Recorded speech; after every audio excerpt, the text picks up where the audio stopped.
Welcome back to another video.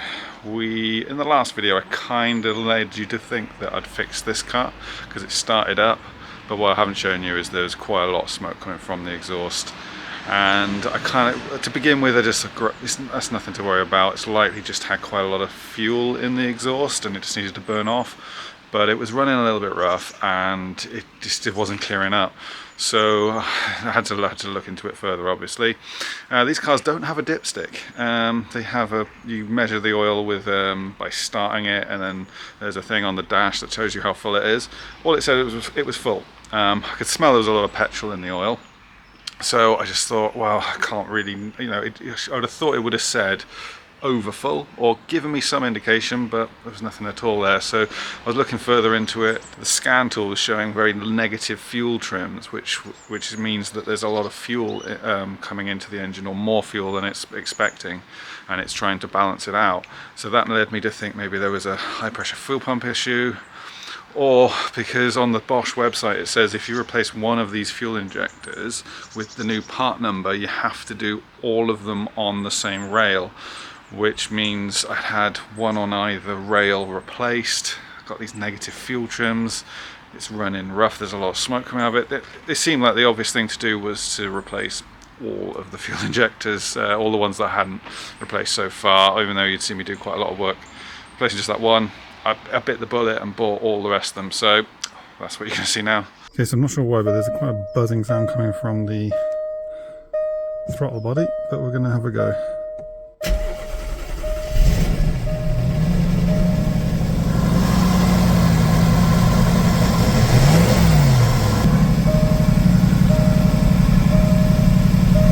So we're running.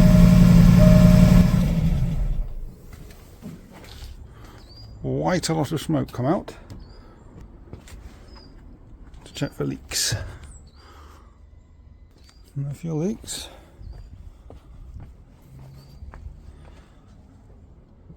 Can't see any fuel leaks, that's the best part. A bit rough though, wasn't it? Definitely a little bit rough. Could just be that it was clearing out. Potentially it was a bit rough. Second thoughts, I'm going to clear the codes, one more start, then we'll go for dinner. See if we can delete them. Visions on, still has fault codes, all of them still, so I'm not sure why they're still there.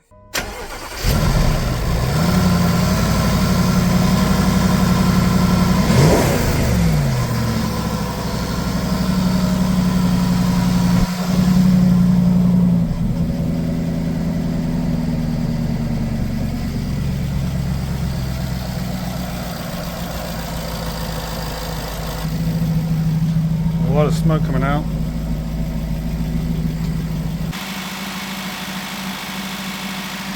So it turns out the engine was full of petrol. I took about 9 to 10 litres of oil out of it, and it had the consistency of petrol, stank of petrol. So the reason why all that smoke was coming out was petrol in the oil, suffocating the engine. So the dipstick on these is awful. It just says full. It doesn't tell you if it's over full. So I just went with the let's take some out and see how long it is before it drops a bit. It was a good 3 litres, and we did an oil change, new oil filter, and yeah, no more smoke from the rear. Look, just a normal amount of cold smoke at the moment, and I'm currently getting very minus short-term fuel trims on one of the banks, which I don't know what that is yet. Obviously I haven't changed the rest of the fuel injectors. Could just be a lot of petrol still in the motor. So yeah, we'll run it a little bit. Hopefully that'll get rid of the fumes. I'll listen to it. This sounds absolutely fine. Absolutely sweet. Still smells a bit rich. The short-term fuel trims are showing me that it is definitely rich. I'm predominantly on that bank there, and bearing in mind that's where the PCV valves are, I'm still thinking there's so much petrol in the oil that the fumes from the petrol come out of the PCV valve, I'll show you here, comes out there and it goes into the intake.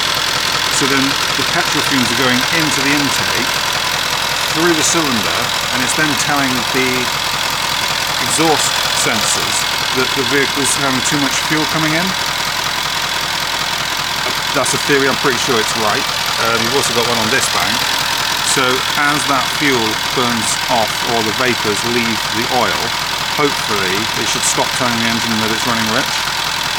We'll hope that's all it is. At the moment though, we've only replaced this fuel injector ourselves, and they've done one over there. It's advised to do all of them, which I've got. I'm planning to do today, but I kind of wanted to make sure that it is running fine first. It's definitely not a con rod issue. I mean, that seems absurd, and maybe no other issues at this point. Yeah, very little smoke at all coming out of the tailpipes now. We'll give it a rev.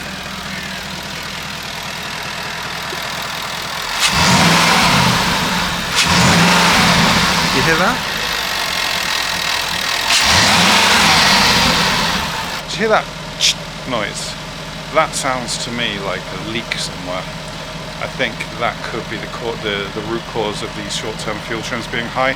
I'm going to investigate further. Could be something they haven't put back together properly, but it definitely is making a noise, and we need to find out what that is. They bring you in here, so I'm starting on this side of the engine. This seemed to be where the beginning of the problem was, and the fuel trims on this side were higher. So I'm going to start with these three. This was the one that's been replaced already. I've shone my trusty little light down there, and I can see the part number is the newer one.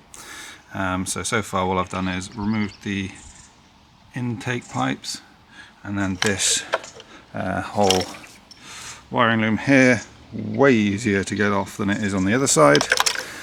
Just move that out of the way. We've got this pipe here, which is a vacuum pipe, so if I want to disconnect that. There's also a brace that goes between here and behind this scuttle panel. A bit more work that, but it's definitely worth doing because it gives you the bit of access there. You do have to take the windscreen wiper off and this piece off. Just like any job on an engine, you've got to take a whole load of stuff off just to get to what you want. But yeah, we're going to take the coils out next, and then we'll take the fuel rail off. We'll have to take the pressure out of the fuel, remove that pipe there, and then we can get on to the fuel injectors. So here we have it with the fuel rail removed. Quite easy, except this on this side, that was holding it in. It seemed to pop up on its own this side. It's actually because it's been off recently. So next, the fuel injectors, can you see them down in there? I'm going to get the slide hammer on that bit there and tap them up. Yeah, there we are. Just going to get the slide hammer on top of that and tap them out. Clean around the holes a little bit, not removing that one there because that one's already been replaced. You can see the different colour on the seal as well.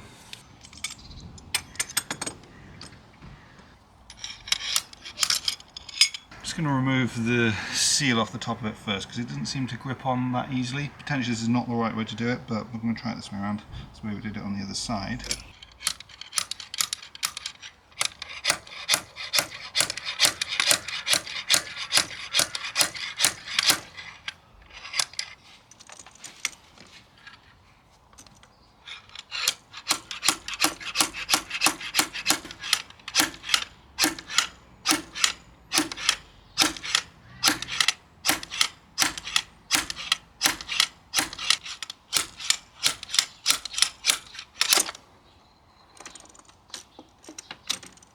And there we have it, that easy. So yeah, quite easy, holds on quite well. We still had a fair bit of tapping. I was a little concerned for a moment, but out she comes. Another three.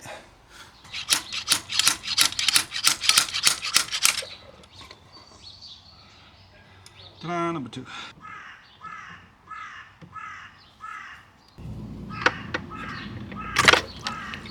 Oh dear, not a good idea. Maybe I should have taken the lid off first.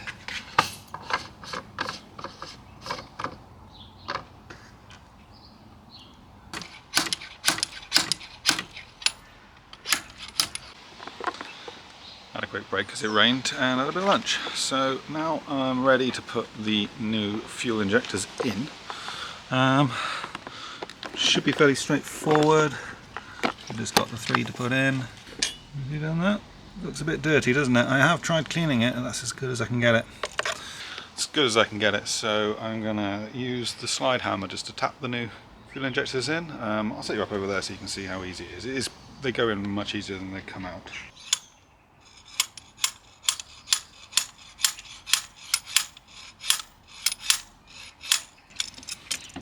simple. So yeah, here we have the old ones I've taken out, put them in order, and then 6 new ones. That one, we already replaced the other one. And sealed boxes, very important. And then when you open them up, it's a sealed bag as well. Just let you know. And then put a little Vaseline on it just to help it slide in.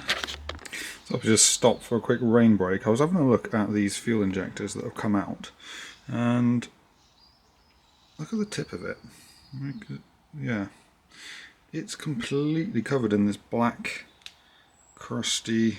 It's like a carbon build-up all over the tip and on the end. Like the end, you cannot even see where the fuel comes out, and they all seem to be fairly similar. So definitely a good idea to change these. The car's done 65,000 miles, and that's quite bad. So we are all finished. Say finished, YouTube finished, engine runs good, and yeah, what a absolute win we've had with this car. Wasn't looking for a car. I did say that I was looking for another Jag at some point. I was thinking maybe sort of towards January time. And then I was also thinking about maybe a crashed car, or maybe something like an engine swap like this one was going to be. But yeah, it kind of fell in my lap, and goes to show that yeah, you can, if you've got the guts to say no matter what it is, I'm going to try and fix it. Sometimes you come out on top. So yeah, it's just the last thing for us to do is to drive it.